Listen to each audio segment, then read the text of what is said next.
Hello everyone, welcome back to my channel. तो आज के इस वीडियो में हम पढ़ेंगे poem from a railway carriage. तो आगे बढ़ने से पहले अगर आपने अभी तक मेरे चैनल को सब्सक्राइब नहीं किया है तो प्लीज मेरे चैनल को सब्सक्राइब कर दीजिए, बेल आइकन को हिट कर दीजिए और अगर वीडियो अच्छी लगे तो प्लीज लाइक और शेयर भी जरूर कर दीजिएगा। एंड प्लीज वीडियो को पूरा अंत तक देखिए ताकि पोएम आपको अच्छी तरह से समझ में आ जाए। तो चलिए वीडियो को स्टार्ट करते हैं। तो ये जो पोएम है फ्रॉम अ रेलवे कैरेज, इसके जो पोएट है वो है Robert Louis Stevenson. Robert Louis Stevenson was a Scottish poet and writer. तो रॉबर्ट लुइस स्टीवेंसन एक स्कॉटिश पोएट और राइटर थे। His books were full of thrill and excitement. उनकी जो बुक्स थे वो बिल्कुल थ्रिल और एक्साइटमेंट से भरे हुए थे। His most famous works are Kidnapped, Treasure Island and The Strange Case of Dr. Jekyll and Mr. Hyde. और इनके जो फेमस वर्क्स हैं वो हैं Kidnapped, Treasure Island and The Strange Case of Dr. Jekyll and Mr. Hyde. तो इस poem को start करने से पहले इस पोएम के बारे में हम थोड़ा सा जान लेते हैं कि ये पोएम आखिर है किस चीज के बारे में। So, this poem is about a train journey. तो ये जो पोएम है वो एक ट्रेन जर्नी के बारे में है। It describes the sights and sounds that can be seen from a fast moving train. और ये जो पोएम है वो उस साइट्स और साउंड्स को डिस्क्राइब करती है जो कि एक फास्ट मूविंग ट्रेन से दिखती है और सुनाई देती है।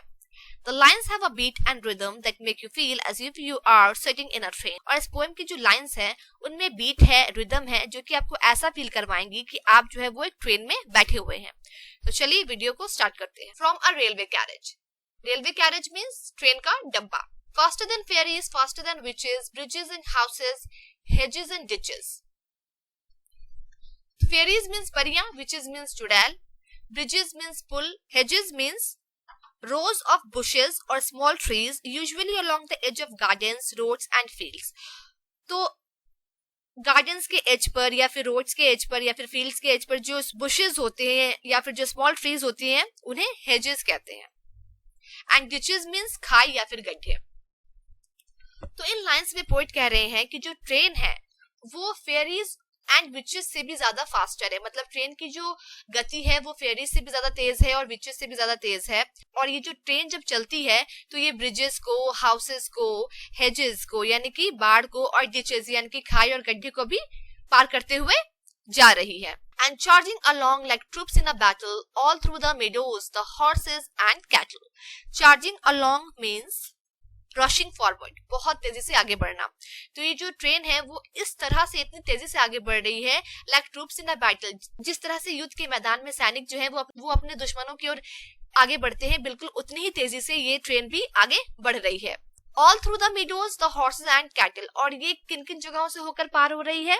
ये मीडोज, मीडोज मीन्स जो घास का मैदान होता है उसे मीडोज कहते हैं। एंड कैटल मीन्स जो चरने वाले जो जानवर होते हैं लाइक काउ एंड गोट। तो यहाँ पर उन्हीं के बारे में कहा जा रहा है। तो पोएट कह रहे हैं कि ये जो ट्रेन है वो किन जगहों से होकर गुजर रही है? वो घास के मैदान से होकर गुजर रही है जहां पर हॉर्सेस है और कैटल्स हैं। All of the sides of the hill and the plain fly as thick as driving rain. Driving rain means heavy rain, बहुत तेज बारिश। तो इन लाइंस में पोएट कह रहे हैं कि जब ट्रेन चल रही है तो जो साइड पोएट को देखने को मिल रहा है वो है हिल्स का, मतलब पहाड़ों का और प्लेन का। और ये जो साइड्स हैं वो बहुत तेजी से पार हो जा रही हैं। मतलब जितनी तेजी से हेवी रेन होता है उतनी ही तेजी से ये जो साइड्स हैं हिल की और प्लेन की वो पार होती चली जा रही हैं। And ever again in the wink of an eye painted stations whistle by. In the wink of an eye means पलक झपकते ही। और ट्रेन की रफ्तार इतनी ज्यादा तेज है कि पलक झपकते ही ट्रेन जो है वो स्टेशन से गुजरने लगती है और वहां पर सीटी बजाती है। Here is a child who clambers and scrambles all by himself and gathering brambles. Clambers means to climb up with effort using one's hands and feet. हाथों और पैरों का इस्तेमाल करते हुए बहुत ज्यादा एफर्ट के साथ जो क्लाइंब किया जाता है उसे क्लैम्बर्स कहते हैं। And brambles means blackberries. तो आगे पोएट बताते हैं कि ट्रेन जब और आगे बढ़ती है तो पोएट क्या देखते हैं कि एक बच्चा है जो कि काफी एफर्ट के साथ, बहुत ही मेहनत और मशक्कत के साथ क्लाइंब कर रहा है all by himself and gathering brambles. और ब्लैकबेरीज गैदर कर रहा है, ब्लैकबेरीज इकट्ठा कर रहा है। Here is a tramp who stands and gazes and there is the green for stringing the daisies. Tramp means a person with no home, food or money who begs from people. Tramp वैसे person को कहते हैं जिसके पास ना तो घर होता है, ना खाने को कुछ होता है, ना कुछ पैसे होते हैं और जो लोगों से बेग करता है उसे ट्रैम्प कहते हैं।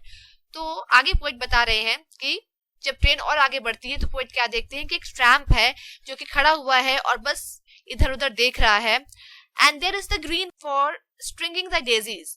उसके बाद ट्रेन जो है वो एक ग्रीन लैंड से होकर गुजरती है जहां पर कुछ लेडीज हैं जो कि डेजी फ्लावर की मालाएं बना रही हैं। Here is a cart run away in the road, lumping along with man and load. Lumping along means carrying a heavy load with difficulty. बहुत डिफिकल्टी के साथ बहुत हेवी लोड को जो कैरी किया जाता है उसे lumping along कहते हैं।